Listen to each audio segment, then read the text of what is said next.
नमस्कार दोस्तों, कैसे हो आप सभी। स्वागत करते हैं आप सभी का व्यस्त जी को इसमें। तो दोस्तों आज जो है कि बिहार डीएलएड एंट्रेंस एग्जाम 2026 के लिए फिर से एक स्पेशल क्लास लेके आए हुए हैं, जिसमें 100 अति महत्वपूर्ण प्रश्न कंप्लीट करवाने वाले हैं, जिसमें आपका सामाजिक विज्ञान, विज्ञान और हिंदी का सेक्शन पूरा कंप्लीट होगा। और ये बिहार डीएलएड 2022 से लेके 2025 में जो भी बार बार प्रश्न पूछा गया है उन्हीं प्रश्नों को कवर किया गया है। सारे एक्सपेक्टेड प्रश्न हैं, वही जो आपके एग्जाम में डायरेक्ट हिट करेगा।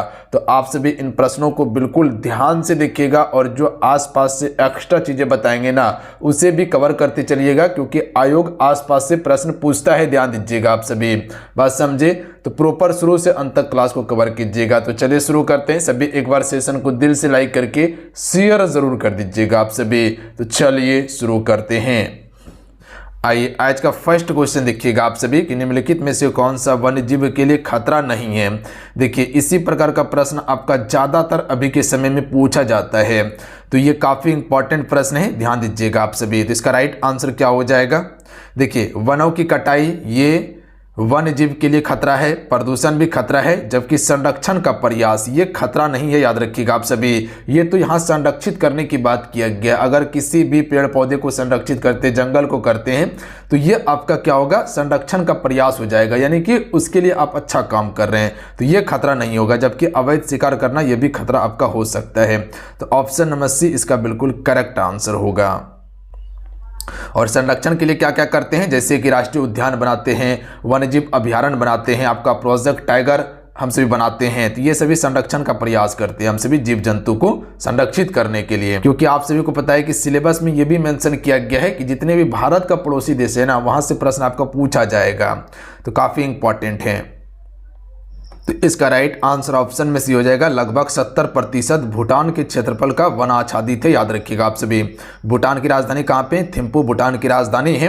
अच्छा, कई बार ये क्वेश्चन पूछा गया है ना कि भूटान का सीमा कितने देशों के साथ लगता है, तो एक चाइना के साथ लगता है और उसके बाद एक आपका भारत के साथ लगता है, तो याद रखिएगा। अच्छा, भारत का कितना राज्य सीमा बनाता है भूटान के साथ में, तो एक आपका सिक्किम हो जाएगा, दूसरा इधर से अरुणाचल प्रदेश हो जाएगा, यहाँ से आपका पश्चिम बंगाल और इधर से असम का सीमा हो जाएगा। तो इतना सा आप याद रखिएगा, बात समझिए। चलिए अगला क्वेश्चन देख लीजिएगा। धुएं और कोहरे का सम्मिलित रूप को हम सभी क्या कहते हैं। तो देखिए धुएं और कोहरे के सम्मिलित रूप को हम सभी धुंध कहते हैं। तो याद रखिएगा सी राइट आंसर होगा। देखिए सभी सेशन को लाइक जरूर करते चलिएगा, सभी से रिक्वेस्ट करेंगे। और देखिए आप सबको पता है कि अभी कोर्स पर ऑफर भी चल रहा है, जो एप्लीकेशन पे आपका क्लासेस चल रहा है वहां पर कोर्स पर ऑफर भी करवाएं। तो जो भी बच्चे इस ऑफर का लाभ नहीं लिए थे जरूर ऑफर का लाभ लीजिएगा। 50% ऑफ करवाए हैं, बात समझ गए, बिल्कुल बात समझ गए।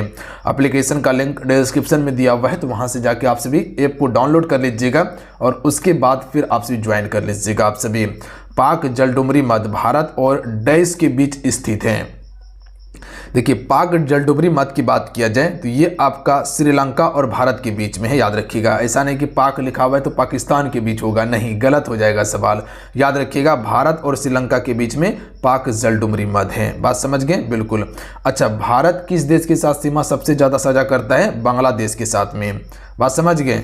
चलिए अगला क्वेश्चन देखिए 5 नंबर है। क्वेश्चन नंबर 5 पर ध्यान दीजिएगा कि भारत में हरित क्रांति के कारण भूमि पैटर्न में बदलाव आया था, किस कारण से, बता सकते हैं आप सभी। तो याद रखिएगा कृषि पद्धतियों की गहन बनाने के कारण से जो है कि भूमि पैटर्न पर बदलाव आया था। देखिए यहाँ समझिएगा कि हरित क्रांति भारत में किसने लाया था, तो एम.एस. स्वामीनाथन ने, इसीलिए उसे हरित क्रांति का जनक कहा जाता है। और उसी दौर में कह सकते हैं कि भारत में खाद्यान्न में सबसे ज़्यादा वृद्धि हुआ हरित क्रांति के बाद, क्योंकि नया किस्म का बीज का उपयोग किया गया था और खाद्यान्न में वृद्धि हुआ था। और गेहूं में सबसे ज़्यादा वृद्धि हुआ था, उसके बाद चावल में, तो याद रखिएगा आप सभी। अच्छा, विश्व में हरित क्रांति का जनक किसे कहा जाता है, तो नॉर्मन बोरलॉन्ग को कहा जाता है, इसीलिए कृषि क्षेत्र में नॉर्मन बोरलॉन्ग पुरस्कार भी दिया जाता है। तो ये फैक्ट को याद रखिएगा, आसपास से प्रश्न बन सकता है। अगला है भारत के कुल सतह क्षेत्र का लगभग 30% है। तो देखिए लगभग 30% की बात किया जाए तो पर्वत है, मरुस्थल लगभग 7% पर है। वहीं पर अगर मैदान की बात किया जाए तो लगभग आपका 43% पर होगा। ये फैक्ट को याद रखिएगा, प्रश्न बनता है यहाँ से। पठार की बात किया जाए तो लगभग 27% पर आपका पठार है, बात समझ गए, बिल्कुल बात समझ गए। अगला क्वेश्चन है कि वैश्वीकरण की नीति से किस क्षेत्र में लाभ नहीं हुआ था। तो वैश्वीकरण की नीति से लाभ जो नहीं हुआ था, राइट आंसर हो जाएगा ऑप्शन नंबर ए, कृषि क्षेत्र में लाभ नहीं हुआ था, जबकि विनिर्माण क्षेत्र में लाभ हुआ था, सेवा क्षेत्र में लाभ हुआ था। ध्यान दीजिएगा आप सभी, जबकि कृषि क्षेत्र में लाभ नहीं हुआ था। अच्छा, अगर बात किया जाए कि भारत में जो है कि कृषि व्यवस्था की बात किया जाए तो जीडीपी में इसका योगदान कितना है कृषि क्षेत्र में, यानी कि कृषि जो होता है ये प्राथमिक क्षेत्र के अंतर्गत आता है, याद रखिएगा प्राथमिक क्षेत्र के अंतर्गत आता है। लगभग 18 से लेकर 19% इसका योगदान है जीडीपी वाला क्षेत्र में, याद रखिएगा आप सभी। जो प्राथमिक क्षेत्र के अंतर्गत आता है तो प्राथमिक क्षेत्र का योगदान 18 से लेकर 19%, द्वितीय क्षेत्र का जो योगदान है जीडीपी में वो लगभग 32 से 33% के अप्रॉक्स में, और तृतीय क्षेत्र का लगभग 52 से 53% है। तो क्वेश्चन बनता है पेपर में, ध्यान दीजिएगा कि सबसे अधिक जीडीपी में किस क्षेत्र का योगदान है, तो तीसरा क्षेत्र का, सबसे कम आपका प्रथम क्षेत्र का जो प्राकृतिक पर आधारित है। मैकमोहन रेखा भारत को किस देश से अलग करती हैं, राइट आंसर होगा चीन को भारत से अलग करती है। ये कहाँ पे है आपका, अरुणाचल प्रदेश में है मैकमोहन रेखा, याद रखिएगा आप सभी। हालांकि चीन इस रेखा को नहीं मानता है, याद रखिएगा। निर्धारण कब हुआ था, 1914 में हुआ था। यह आपके बिहार डीएलएड में पूछा गया है, तो आगे पूछा जा सकता है कि ये कब हुआ था। इसके अलावा याद रखिएगा कि भारत और पाकिस्तान के बीच में इंडिया प्लस आपका नल्ला के बीच में कौन सी रेखा है, तो याद रखिएगा रेडक्लिफ रेखा है। अच्छा, पाकिस्तान प्लस अफगानिस्तान के बीच में कौन सी रेखा है, ड्यूरेंट रेखा है, याद रखिएगा आप सभी। अच्छा, एलओसी की बात किया जाए, एलओसी ये किसके बीच में है, तो भारत और पाकिस्तान के बीच में है, लद्दाख वाला क्षेत्र में है। और एलएसी की बात किया जाए तो ये आपका चीन और भारत के बीच में है, ध्यान दीजिएगा आप सभी। अगला क्वेश्चन है कि औद्योगिक क्रांति सर्वप्रथम किस देश में हुई थी। देखिए, जो भी प्रश्न बन सकते हैं वो सारा प्रश्न हम आपको बता देंगे, ताकि प्रश्न इधर उधर से आयोग पूछे तो आप आराम से हैंडल करके बना लीजिएगा। सभी एक बार सेशन को लाइक कर लीजिएगा। अगर आपको लगता है कि हाँ सर मेरे लिए मेहनत कर रहे हैं, तो एक लाइक करके अपने अपने दोस्तों में से शेयर जरूर कीजिएगा। हम हमेशा आपको बेहतर कंटेंट देने का कोशिश करते हैं, तो इसीलिए आपसे सेशन को लाइक करके सेशन को आपसे शेयर जरूर किया कीजिए। जो भी चैनल पर नए हैं चैनल को जरूर सब्सक्राइब कर लीजिएगा। औद्योगिक क्रांति सर्वप्रथम किस देश में हुई थी, राइट आंसर ऑप्शन में हो जाएगा इंग्लैंड में। यह प्रश्न आपके बिहार डीएलएड में पूछा गया है, यह प्रश्न तो पूछ लिया गया है। आगे ये आपसे से पूछा जा सकता है कि ये कब हुआ था, तो याद रखिएगा ये आपका 1760 के दशक में, ध्यान दीजिएगा आप सभी, कब 1760 में हुआ था।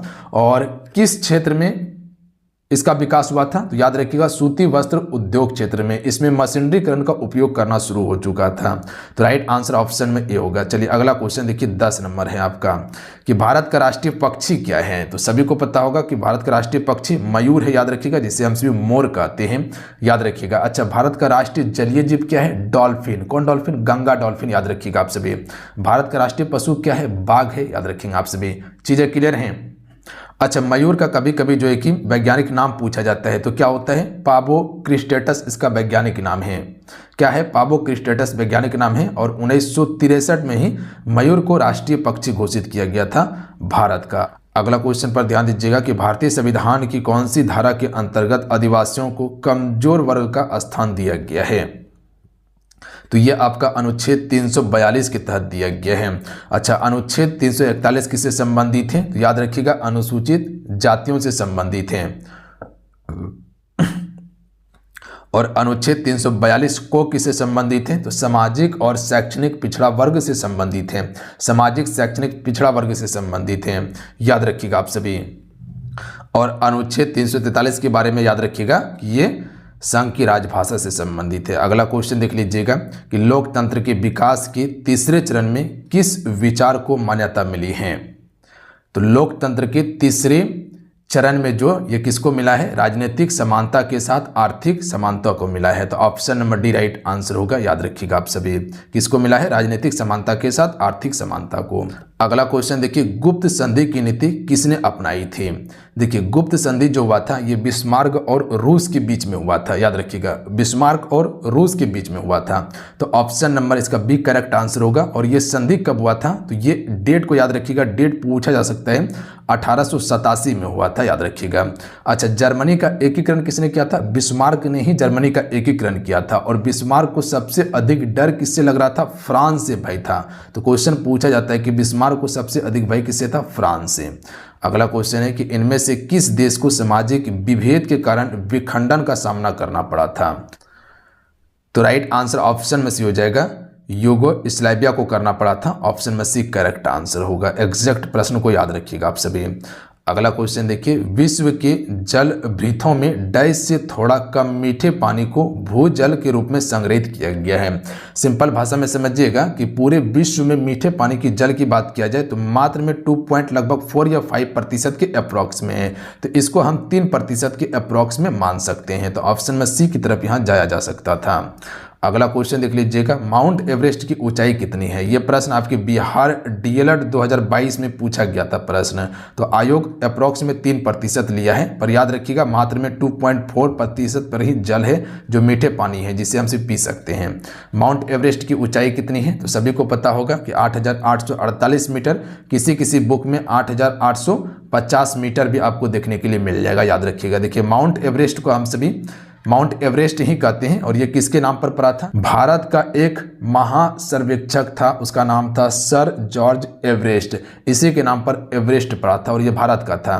बट नेपाल में इसे सागर माथा कहा जाता है। तो क्वेश्चन अगर पूछा जाए कि नेपाल में हम सभी किस नाम से जानते हैं, 1 मिनट, नेपाल में माउंट एवरेस्ट को हम सभी किस नाम से जानते हैं? तो सागर माथा कहा जाता है। इससे चीजें क्लियर हैं।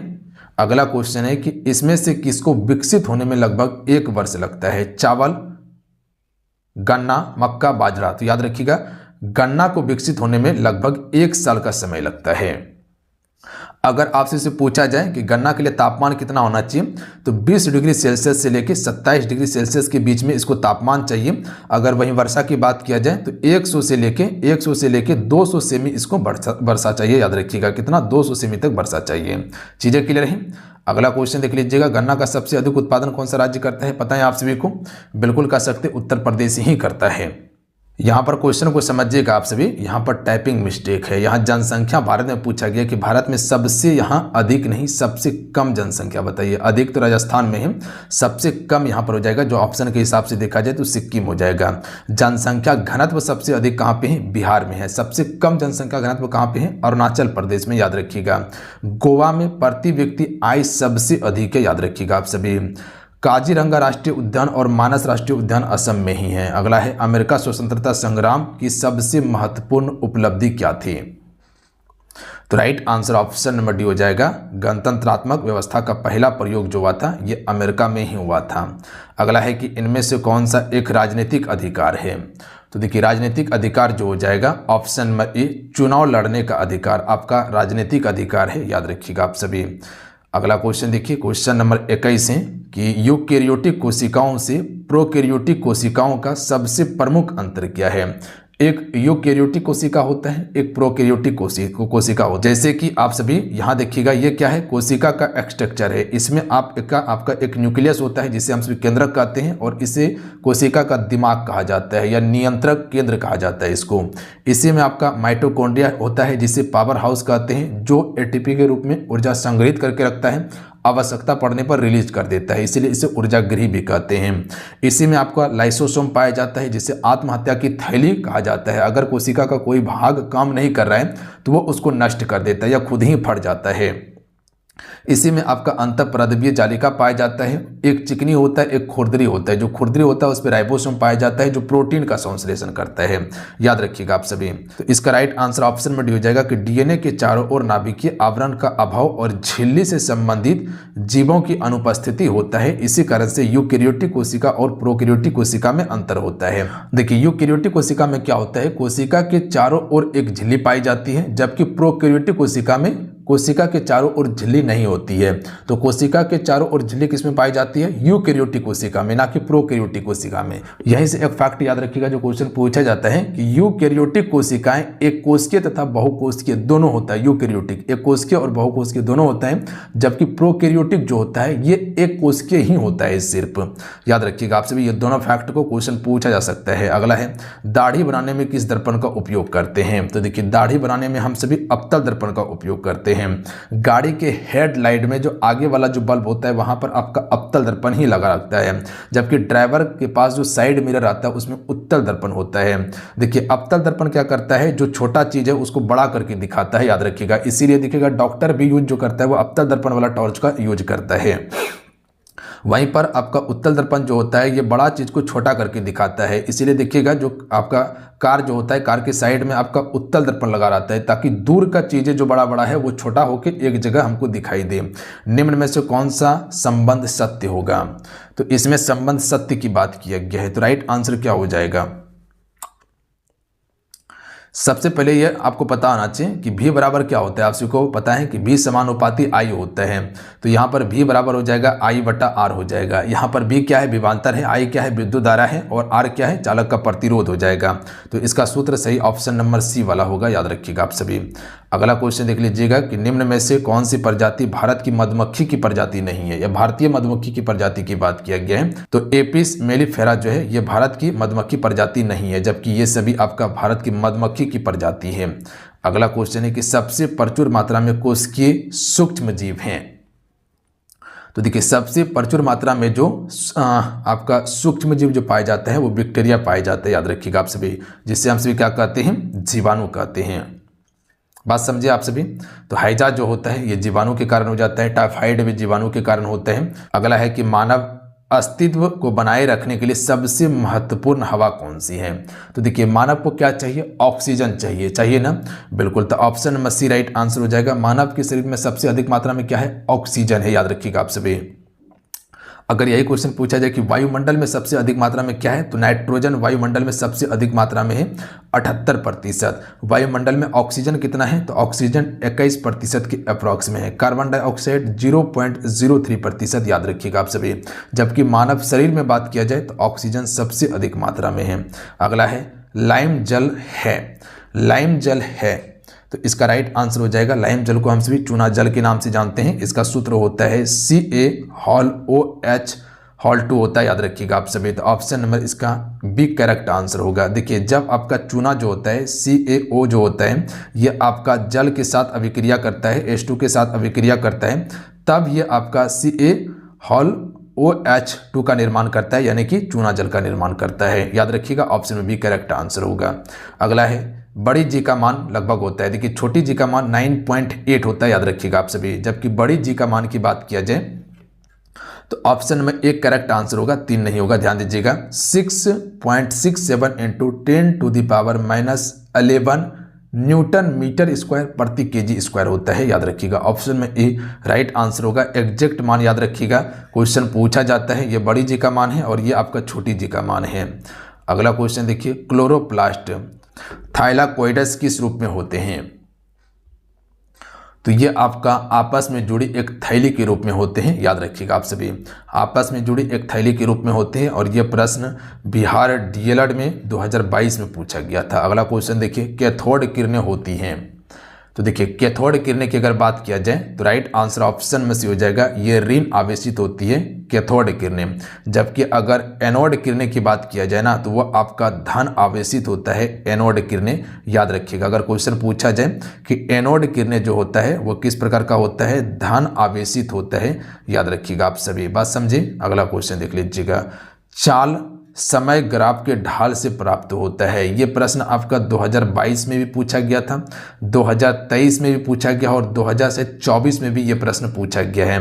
तो आगे भी ये प्रश्न आपका आने की संभावना है।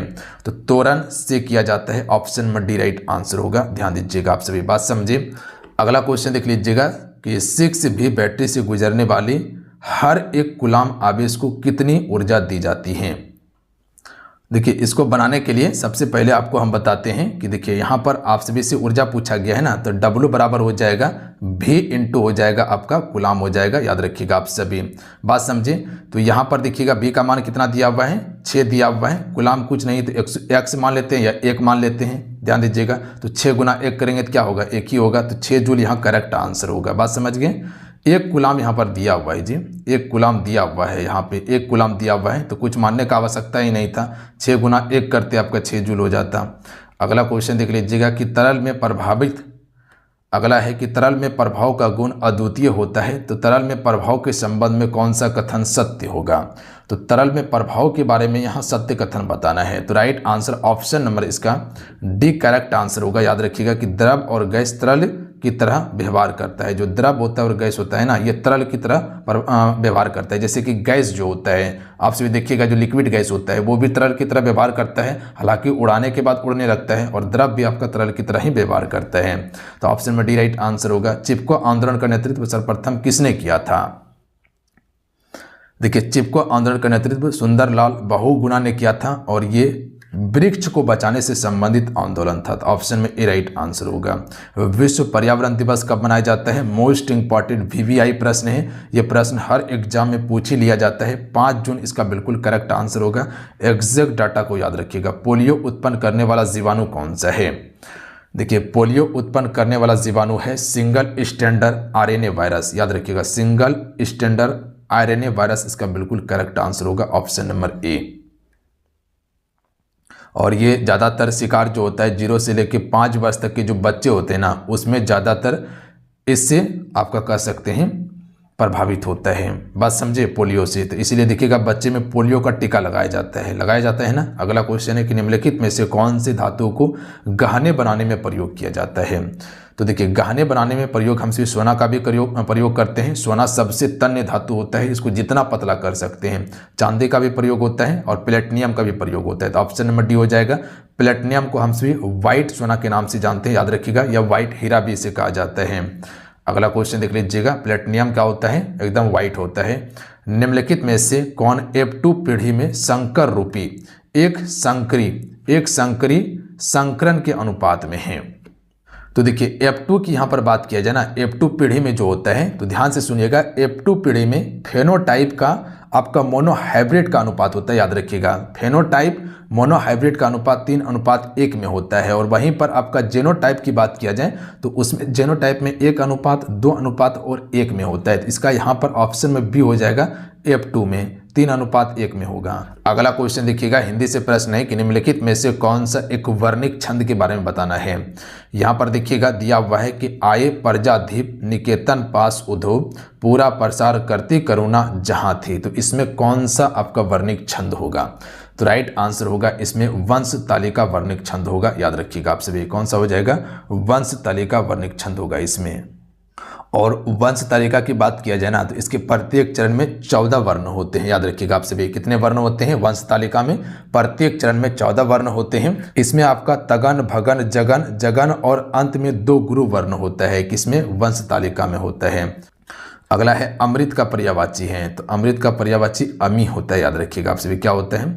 या अमीय इसको कह सकते हैं, अमीय कह सकते हैं। इसके अलावा पीयूष भी होता है, सुधा भी होता है, शुभा भी होता है। तो याद रखिए। अगला क्वेश्चन देखिए, मैंने पुस्तक पढ़ी, इनमें कौन सा वाच्य होगा? तो यहाँ पर देखिएगा कर्ता प्रधानता आपको देखने के लिए मिलेगा कि मैंने पुस्तक पढ़ी है। किसने? मैंने पुस्तक पढ़ी है। तो यहाँ पर कर्तृवाच्य होगा, याद रखिएगा, कर्मवाच्य नहीं होगा।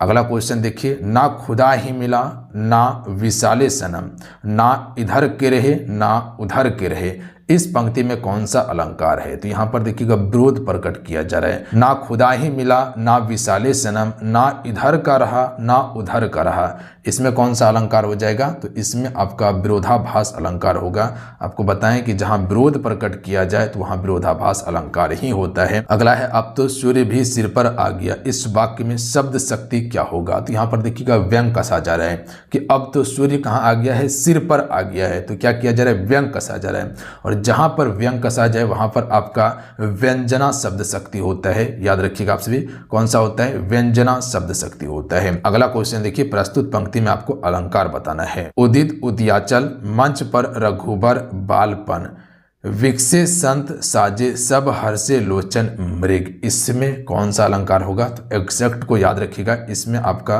रूपक अलंकार होगा, याद रखिएगा। कौन सा अलंकार होगा? रूपक अलंकार। रूपक अलंकार में क्या बताया है कि किसी के अगर समान बता दिया जाए, समझ लीजिए, या रूपी शब्द देखने के लिए मिल जाए, वहां रूपक अलंकार होता है। अगला क्वेश्चन देखिएगा कि माया महा ठगने हम जाने, तीर गुण फांस लिए कर डोले, बाली मधुर बाने, इसमें कौन सा अलंकार होगा? तो इसमें देखिए सलेस अलंकार है। देखिए सलेस अलंकार में क्या बताए थे कि जहां एक ही शब्द का 2 या 2 से अधिक अर्थ निकले, तो यहाँ जो आप सभी तीर गुण देख रहे हैं, इसका 2 अर्थ निकलता है, याद रखिएगा आप सभी। एक होता है 3 गुण तत्व होता है, याद रखिएगा। तीर गुण का अर्थ 3 गुण तत्व होता है, और इसी का अर्थ 3 धागे वाला रस्सी भी होता है, याद रखिएगा आप सभी। तो तीर गुण का अर्थ 3 धागे वाला रस्सी भी होता है। अगला क्वेश्चन देखिए कि इनमें से कौन सा वाक्य अशुद्ध है। देखिए ऑप्शन नंबर डी वाला वाक्य जो है ये आपका अशुद्ध है, ये सभी आपका शुद्ध है कि किसान के खेत में जंगली जानवर आए हैं, ये आ गए, ये सही है। यहाँ गाय ताज़ा दूध मिलती है, सॉरी यहाँ गाय का ताज़ा दूध मिलती है, ये भी सही है। वह हाथी पागल हो गया, ये भी सही है। गलत क्या है ऑप्शन नंबर डी कि खरगोश को काट कर गाजर खिलाओ, ये गलत है, ध्यान दीजिएगा आप सभी। सही क्या होगा कि खरगोश को गाजर काट कर खिलाओ, ना कि काट कर गाजर खिलाओ। तो यहाँ पर पहले क्या होता कि खरगोश को गाजर काट कर खिलाओ, तो गाजर के बाद काट कर आता तब सही उच्चारण होता है इसका। अगला है कि पो फटना मुहावरे का अर्थ क्या होता है। तो पो फटना मुहावरे का अर्थ होता है प्रातः काल होना, यह कह सकते हैं सुबह का समय होना। अगला क्वेश्चन देखिए कि वज्र योद्ध में कौन सा समास है। तो देखिए इसमें जो है आपका बहुब्रीहि समास होगा और इसमें आपका तत्पुरुष समास भी हो सकता है, याद रखिएगा। तो ऑप्शन तत्पुरुष नहीं दिया हुआ है, तो बहुब्रीहि समास यहाँ टिक कर सकते थे आप। अगला क्वेश्चन है कि थके नयन रघुपति छवि देखे पलक नन्ही परिहरे निमेष में कौन सा रस का उदाहरण है इसमें। तो यहाँ पर रस बताना है, तो इसका करेक्ट आंसर क्या हो जाएगा। तो इसमें आपका श्रृंगार रस हो जाएगा, बी करेक्ट आंसर होगा। अगला है कि उसका कुत्ता अत्यंत आज्ञाकारी है, रेखांकित शब्द का पदबंध आपको बताना है। तो इसमें जो आपका रेखांकित शब्द है वह अत्यंत आपका रेखांकित शब्द हो जाएगा, तो इसमें आपको पदबंध बताना है। तो देखिए यहाँ पर क्या बताया जा रहा है कि उसका कुत्ता अत्यंत ही आज्ञाकारी है, तो विशेषता क्या है कि वो अत्यंत आज्ञाकारी है, याद रखिएगा। तो ये आपका विशेषण पदबंध होगा, जहाँ पर विशेषता बताया जाता है वहाँ विशेषण पदबंध होता है।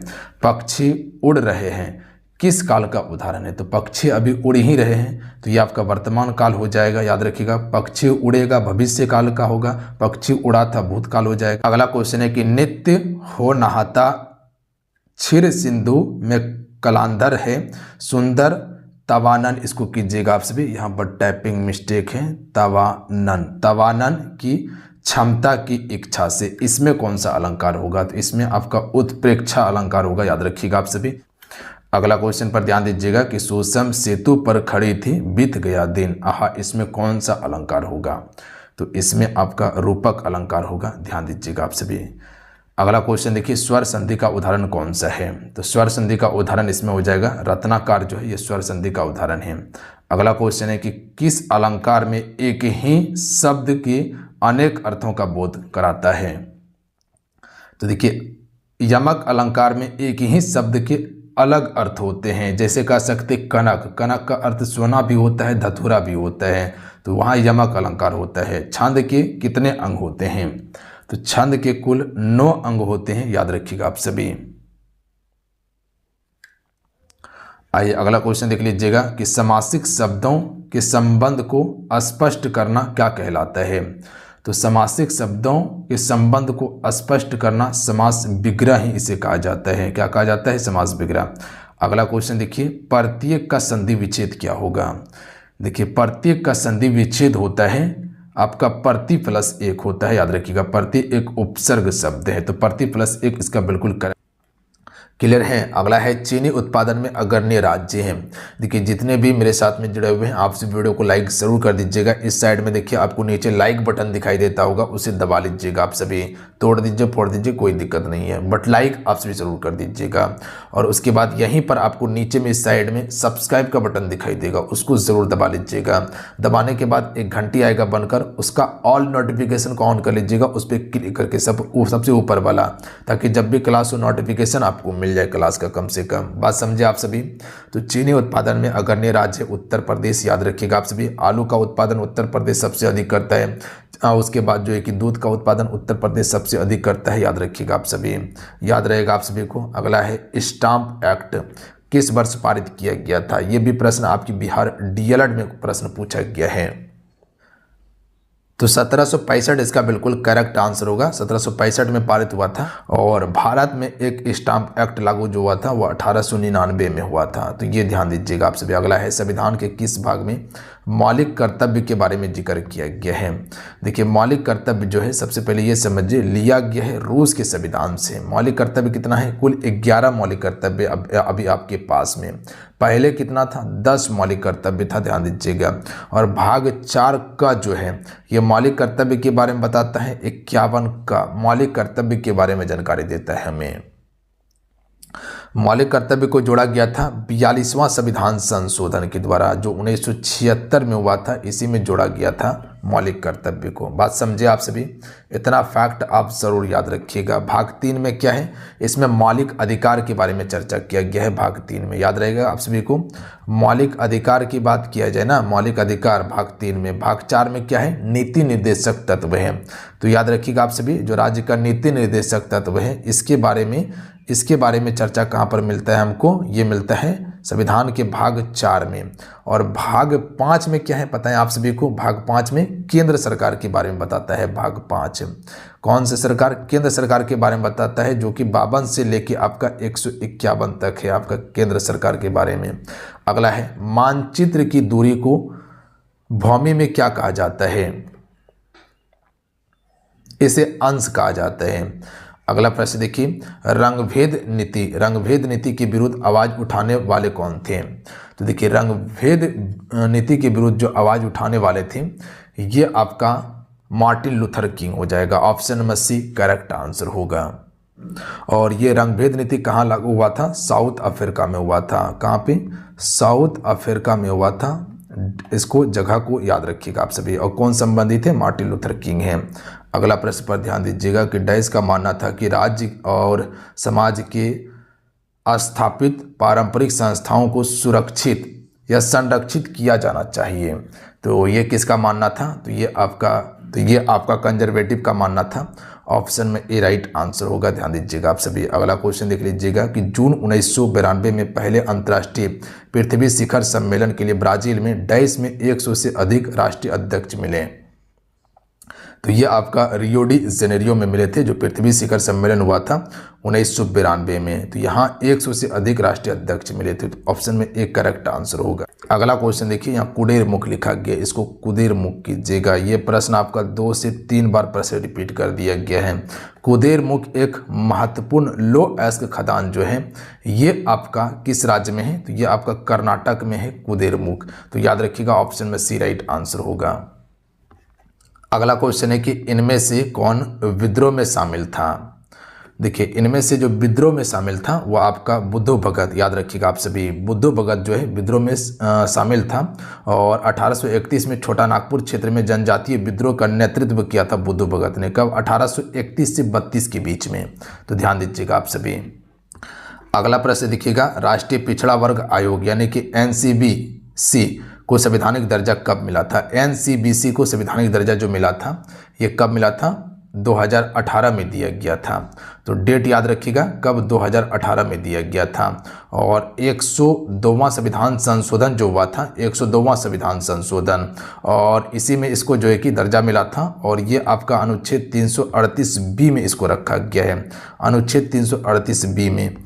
अगला क्वेश्चन देखिए, रॉलेट एक्ट का उद्देश्य क्या था? बिल्कुल आसान और इजी क्वेश्चन है। तो क्रांतिकारी गतिविधियों पर अंकुश लगाना। कब आया था रॉलेट एक्ट? 1919 में आया था। और रॉलेट एक्ट के कारण ही जलियांवाला बाग हत्याकांड होता है 13 अप्रैल 1919 को। और इसी कारण जो है कि महात्मा गांधी जी ने रॉलेट एक्ट के विरोध में ही कह सकते हैं कि असहयोग आंदोलन भी पारित हुआ था 1920 में महात्मा गांधी जी के द्वारा। और चोरा चोरी कांड के कारण 1922 में आपका असहयोग आंदोलन वापस ले लिया जाता। किस बात से स्पष्ट होता है कि बिहार में लोकतंत्र की जड़ें गहरी हैं? तो राइट आंसर ऑप्शन में से हो जाएगा वैशाली की लिच्छवी गणतंत्र से। वैशाली की लिच्छवी गणतंत्र से पता चलता है कि बिहार में लोकतंत्र की जड़ें क्या थी? गहरी थी। अगला प्रश्न पर ध्यान दीजिएगा कि किसी वस्तु का वजन अगर हवा में 10 न्यूटन है, उस वस्तु को किसी द्रव में पूर्णतः डुबाई जाती है तो उसका वजन 8 न्यूटन रह जाता है, तो उस वस्तु द्वारा हटाया गया वजन कितना? तो यहाँ पर देखिए क्वेश्चन क्या कहा था, इससे पहले भी शायद ये प्रश्न आपको हम बताए थे। तो यहाँ देखिए इसमें 10 न्यूटन से आपको 8 न्यूटन को माइनस कर देना था। तो ये भी बताए थे आपको 2 न्यूटन इसका करेक्ट आंसर होता। अगला है, निम्नलिखित में से कौन सा एकमात्र परमाणिक है? तो हीलियम एक परमाणिक है। ऑप्शन में ए राइट आंसर होगा।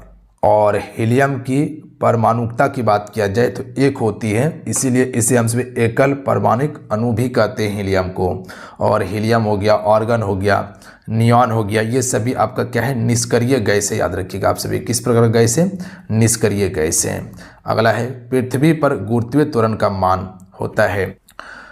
तो पृथ्वी पर गुरुत्वीय त्वरण का मान जो है भूमध्य रेखा पर जो होता है वो कम होता है, जबकि अगर ध्रुव की बात किया जाए तो ध्रुव पर अधिक होता है। ये उत्तरी या दक्षिण ये भूमध्य रेखा है, तो यहाँ कम होता है। अगला क्वेश्चन है कि घरेलू विद्युत परिपथ में उदासीन तार का रंग होता है। तो घरेलू विद्युत परिपथ में उदासीन तार का रंग जो होता है वो काला होता है। ऑप्शन में सी राइट आंसर होगा, याद रखिएगा आप सभी। अगर यही क्वेश्चन पूछा जाए कि फेज का तार जो होता है वो किस रंग का होता है, तो फेज का तार लाल रंग का होता है।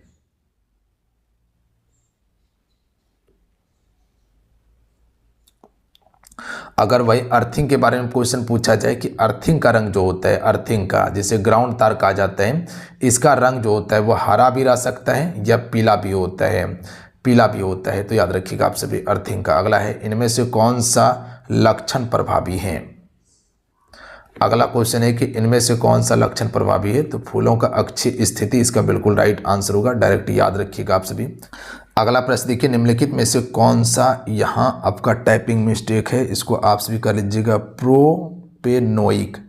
प्रोपेनोइक अम्ल का सूत्र, प्रोपेनोइक अम्ल का सूत्र है। तो देखिए प्रोपेनोइक अम्ल का सूत्र जो हो जाएगा ऑप्शन नंबर बी इसका बिल्कुल करेक्ट आंसर होगा। तो ऑप्शन में बी वाला इसका करेक्ट आंसर होगा, ये जो है आपका वो प्रोपेनोइक अम्ल का सूत्र है। अगला क्वेश्चन देख लीजिएगा, रेटिना प्रकाश को परावर्तित करता है। तो राइट आंसर होगा ऑप्शन में बी, विद्युत सिग्नल में परावर्तित करता है रेटिना प्रकाश को। तो ऑप्शन में बी करेक्ट आंसर होगा, याद रखिएगा आप सभी, विद्युत सिग्नल के रूप में करता है।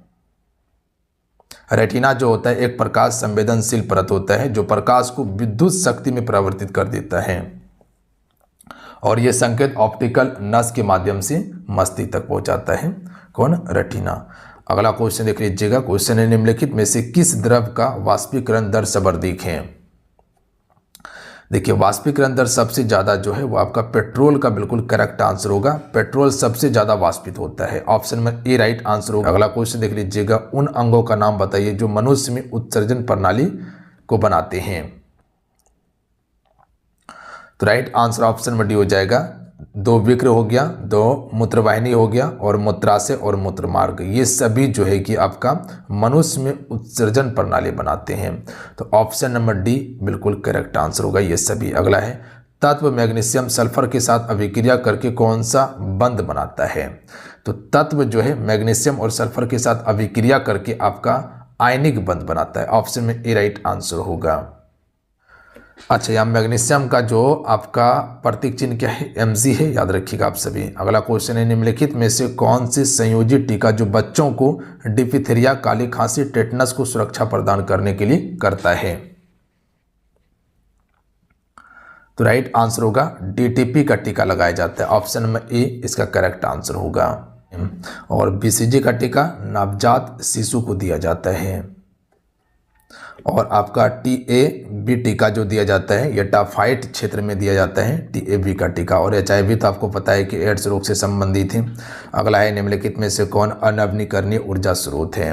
देखिए अनवनीकरणीय ऊर्जा स्रोत की बात किया जाए तो कोयला एक आपका अनवनीकरणीय ऊर्जा स्रोत है। तो ऑप्शन नंबर सी इसका करेक्ट आंसर होगा।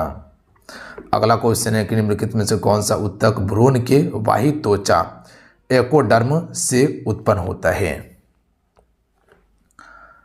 तो क्वेश्चन नंबर 33 का राइट आंसर ऑप्शन में भी हो जाएगा तंत्रिका ऊतक, ध्यान दीजिएगा, बी राइट आंसर होगा। अगला क्वेश्चन है कि MSCS 1407 जो एक अधिक उपज देने वाली कोटि मुक्त प्रजाति है, ये किसका एक प्रजाति है, तो सोयाबीन का एक प्रजाति है। ऑप्शन में सी राइट आंसर होगा। सोयाबीन का सबसे ज़्यादा उत्पादन जो करता है मध्य प्रदेश में करता है, और सोयाबीन में प्रोटीन सबसे अधिक होता है। किंगडम प्लांटी में शामिल हैं। तो देखिए किंगडम प्लांटी में जो शामिल होता है ये सभी होता है सेवाल, ब्रायोफेटा, टेरिडोफेटा, जिम्नोस्पर्म, एंजियोस्पर्म होता है।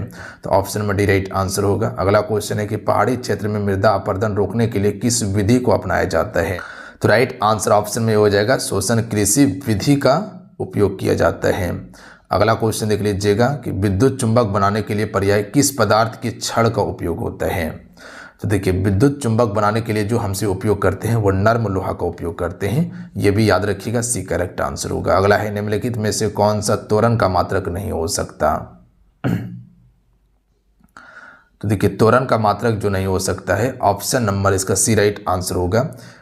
किलोमीटर प्रति सेकंड जो है ये त्वरण का मात्रक नहीं हो सकता है, जबकि किलोमीटर प्रति सेकंड स्क्वायर से सेंटीमीटर प्रति सेकंड स्क्वायर और मीटर प्रति सेकंड स्क्वायर हो सकता है। अगला क्वेश्चन देखिए, ऑक्जेलिक अम्ल का प्राकृतिक स्रोत निम्नलिखित में से कौन सा है। तो देखिए ऑक्जेलिक अम्ल जो है ये आपका टमाटर में होता है, संतरा में सैट्रिक अम्ल पाया जाता है। अगला है प्लाज्मा झिल्ली, प्लाज्मा मेम्ब्रेन किसकी बनी होती है। तो इसका करेक्ट आंसर हो जाएगा ऑप्शन में सी, प्रोटीन, कार्बोहाइड्रेट और फास्फोलिपिड की बनी होती है, ध्यान दीजिएगा आप सभी। अगला है अपलक नवनील नयन विशाल में कौन सा अलंकार है। यहाँ पर जो आप अपलव नव जो देख रहे हैं, नव का अर्थ क्या होता है, आकाश होता है, और इसका वर्णन जो किया गया है विशाल नयन के रूप में किया जा रहा है। तो जहाँ पर भी किसी के रूप में अगर किसी भी चीज़ को बताया जाता है तो वहाँ क्या होता है, रूपक अलंकार होता है, आपको पता है। तो ऑप्शन में डी इसका राइट आंसर होगा, इनमें से कोई नहीं होगा।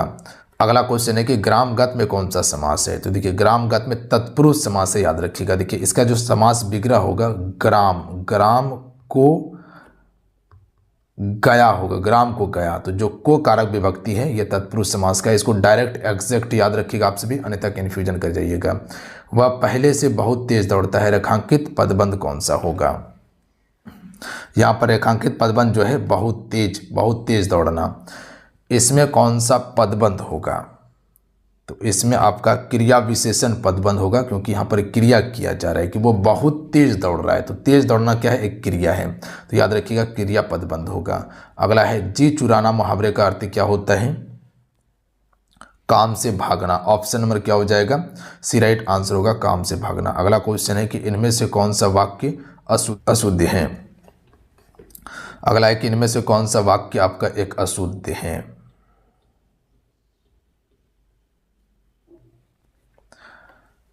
राइट आंसर हो जाएगा ऑप्शन नंबर बी, इसका करेक्ट आंसर होगा दूध में कौन गिर गया, ये आपका अशुद्ध वाक्य है। शुद्ध क्या हो गया, दूध में क्या गिर गया सही होगा, तो कौन नहीं, यहाँ पर क्या होगा, ध्यान दीजिएगा कि दूध में क्या गिर गया, बाकी बात ये सभी सही है आपका। तुझे क्या चाहिए, तुम तो अपना काम करो, राजू और उसका पुत्र चला गया। अगला है दही बड़ा में कौन सा समास है। देखिए दही बड़ा में जो है आपका ये आपका मध्यपोली क्रमधारय समास होगा, ऑप्शन में ए राइट आंसर होगा। डायरेक्ट एग्जैक्ट याद रखिएगा प्रश्न को आप सभी। अगला क्वेश्चन है कि अगला क्वेश्चन देखिए अलंकार से क्वेश्चन दिया गया है कि पुलक प्रकट करती है धरती हरित तृणों की नोक से, मानो झूम रहे हो तरु भी मंद पवन की झोंक से। इस पंक्ति में कौन सा अलंकार है। तो यहाँ पर देखिए एक शब्द देखने के लिए मिलेगा आपको, मानो शब्द। इसमें कौन सा अलंकार होगा, उत्प्रेक्षा। उत्प्रेक्षा अलंकार में ही मानो हो गया, जनु हो गया, जनु देखने के लिए मिलता है। अगला है आम के आम गुठलियों के दाम, लोकोक्ति का अर्थ क्या होगा। आम के आम गुठलियों के दाम, दोहरा लाभ और दोगुना फायदा, दोहरा लाभ और दोगुना फायदा, दोहरा लाभ और दोगुना फायदा। Option number C right answer. अगला क्वेश्चन है कि शाब्दिक अलंकार या शब्द अलंकार, शब्द अलंकार के कितने भेद होते हैं। तो शाब्दिक या शब्द अलंकार के 3 भेद होते हैं, याद रखिएगा आप सभी। 3 भेद होते हैं। पहला होता है अनुप्रास अलंकार होता है। कौन सा अलंकार, अनुप्रास अलंकार। उसके बाद दूसरा होता है यमक अलंकार होता है, और तीसरा होता है आपका श्लेष अलंकार होता है, ध्यान दीजिएगा आप सभी। अगला क्वेश्चन है कि परमात्मा में कौन सी संधि है। देखिए परमात्मा में आपका जो संधि है वो आपका दीर्घ संधि, ऑप्शन में ए राइट आंसर होगा। इसका संधि विच्छेद क्या होगा, परम धन आत्मा होगा, याद रखिएगा। परम धन आत्मा से परमात्मा